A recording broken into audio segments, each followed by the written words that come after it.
Hail Biafra! This is Biafra Liberation Army Network coming to you again.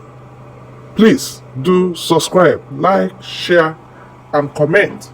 Our Prime Minister said, those who said they don't want to be alive to see Biafra.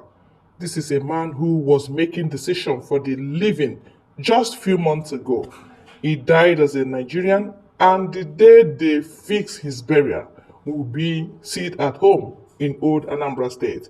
Our new measure is that they can never be laid to rest in peace.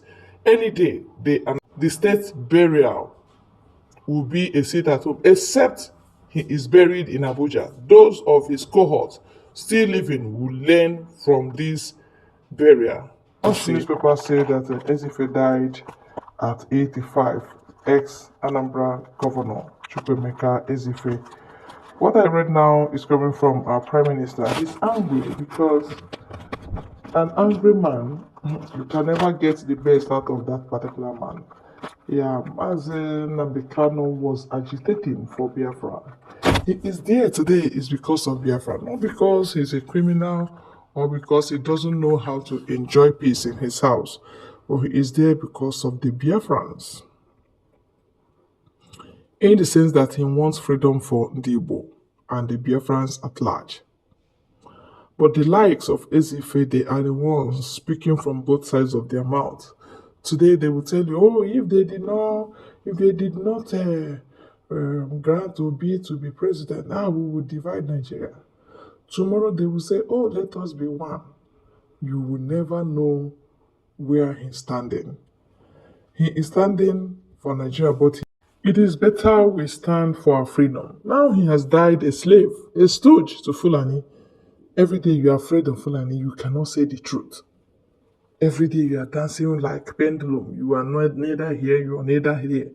That is how Igbo leaders have finally surrendered Ndigbo to the hand of Fulani and Yoruba. They surrendered everyone, including the unborn children. That is why we are trying to get this freedom. Because if we get it, yes, we'll be able to know our right and stand by our right and defend our land and develop our land and put our children through. Because if we don't do it now, later years coming, it will be worse. Their own children will see our own children as their slaves. That is how this battle will continue. Mazi Nnamdi Kanu is not released today because he never consented to their own agreement. They must have given him some documents to sign, which he said no, it is better he stays there than to sign for his people to continue in slavery. And why would they enslave us? Are we less human beings than they are? Indigenous people, a whole race of over 70 million. You want to be dictating to them how you want it, it should be done. Every day you want to. Obviously, Nigerian economy is bad and is against our people. Most of their policies, they do it against our people. Yet, Chukwuka Abiyama, being a faithful God, is still making our people to prosper. And that is the problem they are having. So, why the statement I made in the beginning, I said that Simon Ekpa is an angry person as we speak now. You don't expect him to sound soft of any kind. Any measure he knows that he can use to suppress those that are suppressing Ndigbo, he will do it. And what is that new measure?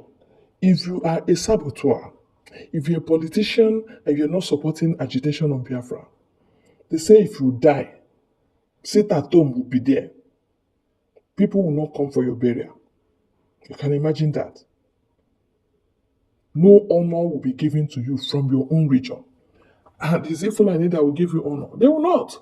They are laughing at us.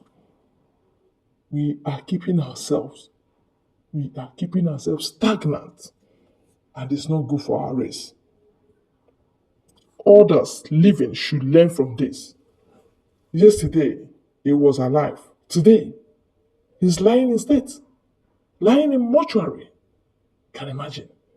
So human being is transitory from life to death.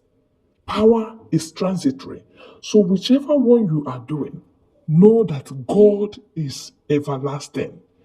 God is eternal. He does not die. He will still live until this our generation. Whether we do good or not, this generation will pass and God will continue to be God. The earlier we know it, the better for us. Israelites, they don't give in. You don't give in your God given ancestral land. You don't cede it to criminals because they're showing you guns. You don't do it. What you do is to stand by your right and for your right. Whether the heaven is falling, stand by there. And when God sees that you are standing with Him for that freedom given to you, He will know how to make it to come to pass. It's as simple as that. Have you seen it? It is as simple as that to everyone. Now, Ndigbo aghọọla also. Àwọn awa n'elu, they are not anụ ala. Nigerian politics, they are nowhere to be found. Their own freedom, they don't have it. It is because of such men like Ezefe going to Abuja to collect brown envelope on behalf of Ndigbo. Anything they ask them to sign, they sign it. Because they feel the youth are not seeing them. Look at Ekpa. See how he's ending his own. Old man that will be in prison for 10 years with his wife. Unbelievable. Indeed, what goes around comes around. Whatsoever a man soweth today, he shall reap it.